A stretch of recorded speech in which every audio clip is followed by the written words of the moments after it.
Hello, my friends, my dear sisters and brothers in the Dharma. Here I am in New Delhi. My journey is about to finish. I'm going back to Portugal tomorrow. So, I had a wonderful time in India and in Nepal this time. It was quite touching. India is always very special to me. It's really very amazing experience. It's always a path to grow.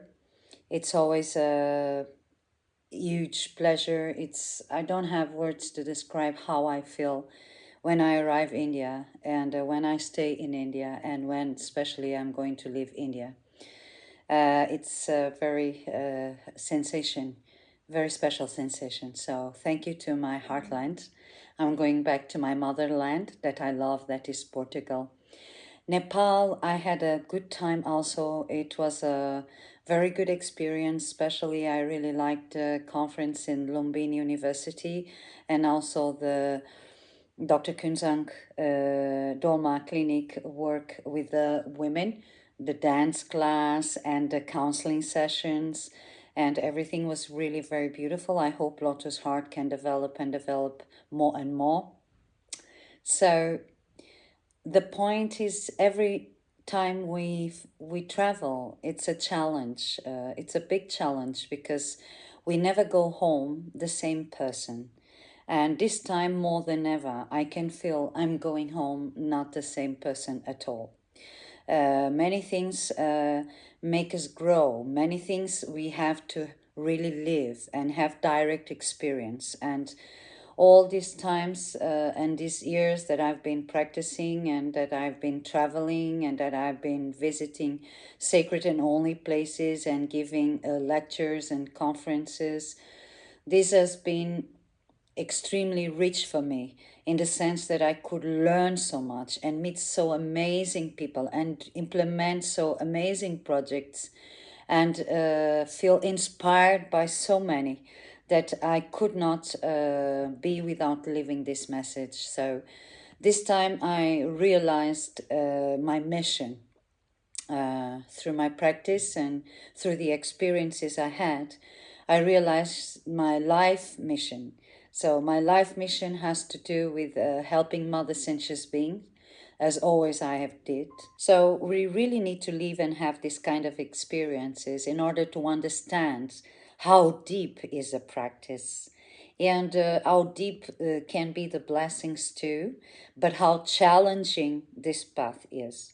So I'm very grateful because after 10 years traveling and giving my time to others and visiting so much sacred places and have the good karma and the good fortune to do all what I do, I realize my mission. And of course, it has to do with women and with children, that is for sure. Because for me, women and children, they are always the most weak and those who most suffer with all the consequences of what we are facing in our planet today. And during all the history, women and children are always the weakest part. So those are the ones who really need our help, our time, and our care. And for that, I'm really very grateful because in this journey, I could realize my life mission. And now I'm going back to Portugal. Something very beautiful is about to start in my homeland. I'm going to start this project that already was going on with the Ishwara Retreat Center, but I'm going to do some changes in this project and turn it a very particular project to the Dharma practice, not a very usual Dharma practice like people are used to, but Dharma practice that involves engagement, social engagement, engaged Buddhism. So I think this is totally new concept, and it's not a Western thing. It's really something that Buddha taught for all these years, but many people forget. following the Buddha teachings is not only attend the teachings of the teachers or going to wangs, empowerments, or going here and there, always following the teachers. Buddha teachings is receive the teaching, analyze deeply the teaching, embrace, embody the teaching, and then apply in daily life every second. Be aware of our mind, be aware of our action, be aware of our speech. And we must be the change we want to see in this world. So that's why I'm going back to my homeland this time, to Portugal. And definitely I will begin to start to give some workshops and lectures, and especially to women, so they can embrace their feminine power, so they can realize the strength of the feminine essence that represents wisdom. And also, I will begin to do some projects related to engaged Buddhism, apply the Buddhist teachings in the daily life, and especially with youth. Youth is my priority. I believe in youth. I believe in the future, and future can all be possible with youth. And we must care about our youth. So I'm really determined to be with the young people and to spread some very small values related to the Buddhist path, Buddhist values, Buddhist ethics, so we can have a better world. Because only through this path, the Buddhist ethics, the Buddhist values, and the simple way, in a simple language, it will be possible to engage the youth in whatever we really want to achieve. And the Buddhist values are essential because science and Buddhism go together. Evolution and Buddhism goes together. So it is more than evident that Buddhism is very important to the future of our mankind and humanity. So to bring the youth to this path is very, very important. In the future, they will have in their hands the responsibility to transmit these values and to transmit the Buddhist teachings. But first, they really need to understand them. They really need to embody them. They really need to live them.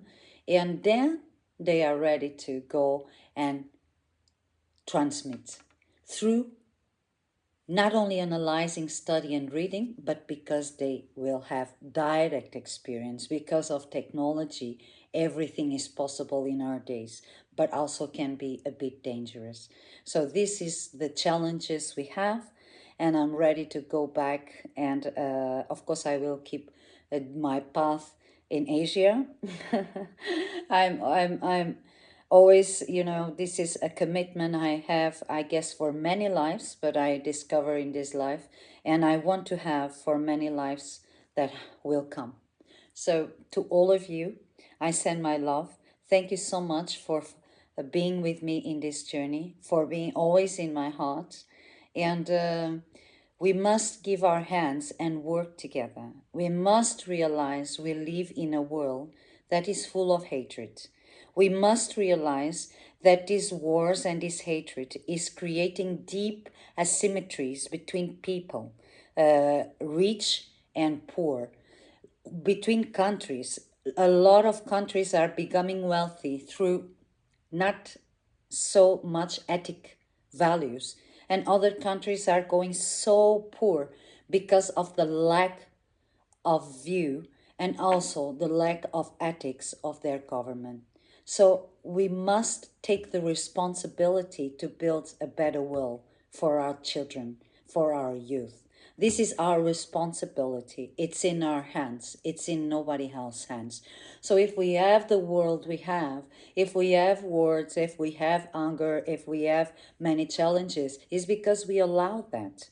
So we must begin to realize, we must begin to be aware, we must begin to not live selfishly, not live just by ourselves, like worried about my house, my family. No, my house is the planet. My family is the global family, the humanity. So this is what we need to begin to realize. And only with serious leadership, only with engage and commitment, only if I assume that the other people problem is my problem too. Only if I have the notion of social karma, it will be possible to change something. So if you really want a better world, like I try to have a better world, we start by ourselves. And we start by ourselves committing with something, donating the most precious thing that we have, that is our time, to something, by volunteer, by, whatever. And I know many people will think, yes, but I don't have money, I wish I could. This is not an excuse. Many times we don't have money, of course. Many times things are very difficult. But I'm sure if you really have the pure motivation, if we really have the strong will to do it, we will do it. Money will come because nothing is stronger than the divine source. So nothing is stronger than karma. So we need to build positive karma with positive actions, with positive engagement, and with wisdom. Compassion is very important, but compassion without wisdom is nothing. This is my message. I'm going back to my country with my arms open to the youth, to those who really need to be guided for the future and need leaders to inspire them. So let's be the change we want to see in this world.